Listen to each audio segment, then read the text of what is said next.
Nursing officer की तैयारी करने वाले सभी विद्यार्थियों को मेरा नमस्कार।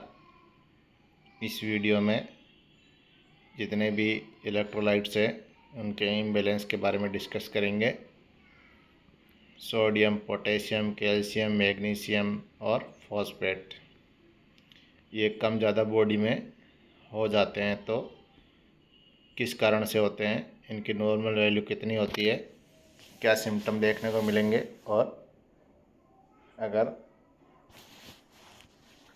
इम्बैलेंस हो गए हैं तो क्या ट्रीटमेंट प्रोवाइड करेंगे। तो सबसे पहले है सोडियम। जो अगर कम हो जाता है तो उसको हाइपोनेट्रीमिया और ज़्यादा हो जाता है तो हाइपरनेट्रीमिया बोलेंगे। नॉर्मल वैल्यू है वो 135 से 145 तक होती है। अगर कम हो जाएगा 135 से तो हाइपोनेट्रीमिया और 145 से ज़्यादा हो जाएगा तो हाइपरनेट्रीमिया बोलेंगे। कारण है, अगर सोडियम कम होता है तो इसके क्या कारण है। ज़्यादा पानी पीने से, डायूरेटिक यूज़ करने से, किडनी प्रॉब्लम और हार्ट फेलियर की कंडीशन में सोडियम कम हो जाता है। सोडियम ज़्यादा होता है वो डिहाइड्रेशन में, डायरिया में, ज़्यादा सोडियम इंटेक करने से और डायबिटीज़ इंसिपिडस में सोडियम ज़्यादा हो जाता है। सिम्टम्स देखने को मिलते हैं वो है, अगर सोडियम कम हो जाता है तो nausea, vomiting, headache, confusion, seizure और फैटिग देखने को मिलेगा। और अगर सोडियम बॉडी में ज़्यादा हो जाएगा तो ज़्यादा प्यास लगेगी, ड्राई माउथ, लेथार्जी, सीजर और कोमा देखने को मिलेंगे।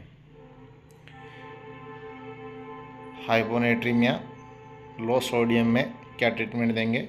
फ्लूइड रेस्ट्रिक्शन कर देंगे, सोडियम रिप्लेसमेंट मेडिकेशन जैसे कि वेसोप्रेसिन रिसेप्टर एंटागोनिस्ट देंगे। ज़्यादा सोडियम होने से हाई सोडियम में क्या ट्रीटमेंट देंगे। Gradual rehydration with fluids, IV और ओरल फ्लूइड्स देंगे और अंडरलाइंग कॉज है वो करेक्ट करेंगे। उसके बाद है पोटेशियम लेवल, जो कि 3.5 टू 5.0 होता है नॉर्मली। अगर 3.5 से कम है तो उसको हाइपोकैलेमिया बोलेंगे और 5.0 से ज़्यादा है तो उसको हाइपरकैलेमिया बोलेंगे। लो पोटेशियम के क्या क्या कारण हो सकते हैं। डायूरेटिक यूज़ करना, डायरिया और वोमिटिंग, किडनी डिजीज़ और पुअर डाइट। हाई पोटेशियम का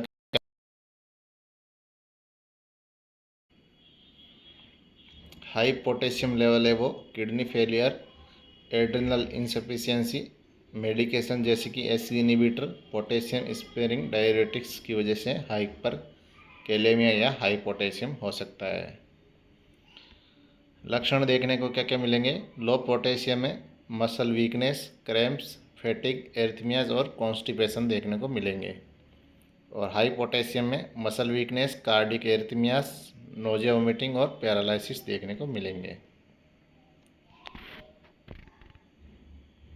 हाइपोकैलेमिया, लो पोटेशियम का ट्रीटमेंट है, पोटेशियम सप्लीमेंट देंगे और डाइटरी चेंजेस करेंगे जिसमें ज़्यादा पोटेशियम वाली डाइट है जो देंगे, जैसे कि बनाना, नारियल पानी इत्यादि। और पोटेशियम ज़्यादा है तो बहुत ज़्यादा तो डायलिसिस करेंगे, नहीं तो डायूरेटिक्स और मेडिकेशन जैसे कि सोडियम बाइकार्बोनेट और कैल्शियम ग्लूकोनेट से ट्रीटमेंट करेंगे। उसके बाद आता है कैल्शियम लेवल, जो कि नॉर्मल होता है 8.5 टू 10.5। कम हो जाएगा तो हाइपोकैल्शियम बोलेंगे, ज़्यादा हो जाएगा तो हाइपर कैल्शियम बोलेंगे। लो कैल्शियम किन किन कंडीशन में हो सकता है। Vitamin D deficiency, hypoparathyroidism, kidney failure, magnesium deficiency. तो कैल्शियम में वो हाइपोपैराथायरॉयडिज्म याद रखना, और हाइपरकैल्सीमिया वो हाइपोपैराथायरॉयडिज्म है। तो ये हाइपो हाइपो सेम है, इसमें कंफ्यूज नहीं होना है, अभी आगे आएगा। ये देखिए, फॉस्फेट लेवल है वो उल्टा होता है। हाइपोपैराथायरॉयडिज्म में हाइपरफॉस्फेटेमिया होगा और हाइपोपैराथायरॉयडिज्म में हाइपरफॉस्फेटेमिया होगा और हाइपर पैराथायरॉयडिज्म में हाइपोफॉस्फेटिमिया होगा। इसमें उल्टा होता है। और कैल्शियम में जो हाइपो पैराथायरॉयडिज्म के साथ हाइपोकैल्सीमिया का कनेक्शन है और हाइपर पैराथायरॉयडिज्म के साथ हाइपर कैल्सीमिया का कनेक्शन है। कई बार एग्जाम में क्वेश्चन पूछा गया है।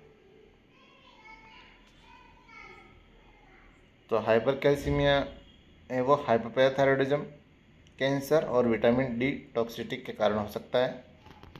लक्षण देखने को मिलेंगे लो कैल्शियम में मसल क्रैम्प, नमनेस, सीजर और कार्डिक एरिथमियास। और ज़्यादा कैल्शियम की वजह से बोन पेन, किडनी स्टोन और नोजिया, वोमिटिंग और कन्फ्यूज़न।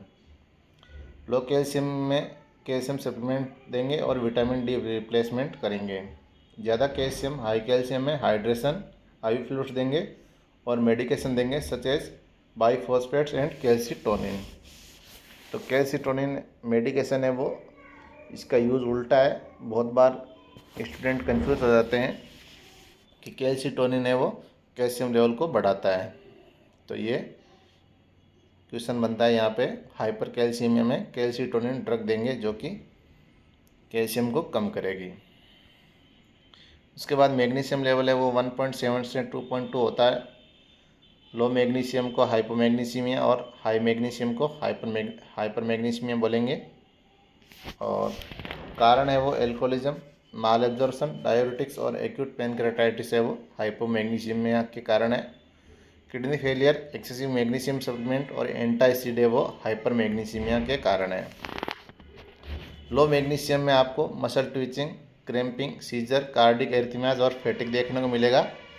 और हाई मैग्नीशियम में lethargy, hypotension, respiratory depression, cardiac arrhythmias देखने को मिलेंगे।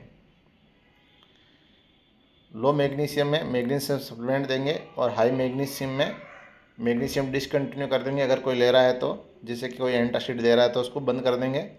आईवी कैल्शियम ग्लूकोनेट देंगे और डायूरेटिक्स देंगे। उसके बाद फॉस्फेट लेवल है जो नॉर्मली 2.5 to 4.5 होता है। लो फॉस्फेट लेवल है वो मालन्यूट्रिशन, क्रोनिक एल्कोहलिज्म और डायबिटिक कीटोएसिडोसिस और हाइपरकैल्सीमिया में देखने को मिलता है। तो इधर भी एक क्वेश्चन बनता है, हाइपरकैल्सीमिया में हाइपोफॉस्फेटिमिया देखने को मिलेगा, ये उल्टा है। और हाइपोकैल्सीमिया में हाइपरफॉस्फेटिमिया देखने को मिलेगा। हाइपरफॉस्फेटिमिया हाइफॉस्फेट के कारण है kidney failure, excessive phosphate intake और हाइपोपैराथायरॉयडिज्म। लक्षण देखने को मिलेंगे लो फॉस्फेट में weakness, fatigue, respiratory failure, seizure, muscle pain. और ज़्यादा फॉस्फेट है तो itching, muscle cramps, calcification of tissue. अगर लो फॉस्फेट है तो फॉस्फेट सप्लीमेंटेशन देंगे और हाई फॉस्फेट है तो फॉस्फेट बाइंडर देंगे और ज़्यादा है तो डायलिसिस करेंगे। एक बार पुनः सभी की नॉर्मल वैल्यू देख लेते हैं। सोडियम की 135 to 145, potassium 3.5 to 5, calcium 8.5 to 10.5 और इनकी यूनिट भी याद रखना है। सोडियम पोटेशियम यूनिट MEQ पर लीटर है, मिली इक्विवेलेंट पर लीटर। और बाकी कैल्शियम, मैग्नीशियम और फॉस्फेट की mg/dl है। Magnesium 1.7 to 2.2, phosphate 2.5 to 4.5।